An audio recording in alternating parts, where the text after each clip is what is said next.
సాలూరా మండలం మందర్న గ్రామం నుండి యథేచ్ఛగా ఇసుక అక్రమ రవాణా చేస్తున్న అధికారులు చూసి చూడనట్టు వ్యవహరించడం పట్ల ప్రజలు పలు అనుమానాలు వ్యక్తం చేస్తున్నారు.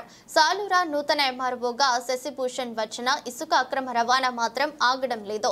నెంబర్ ప్లేట్లు లేని ట్రాక్టర్లు, వ్యవసాయానికి ఉపయోగించాల్సిన ట్రాక్టర్లలో ఇసుక అక్రమ రవాణా చేస్తూ రోడ్లపై అధిక లోడుతో మితిమీరిన వేగంతో వెళ్తుంటే మోటార్ వెహికల్ ఇన్స్పెక్టర్ ఏమి చేస్తున్నారని ప్రజలు ప్రశ్నిస్తున్నారు.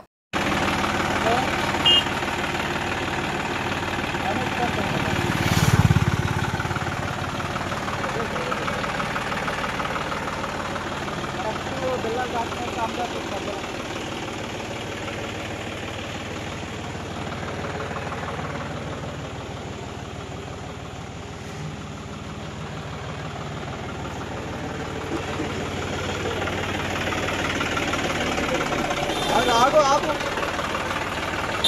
आगो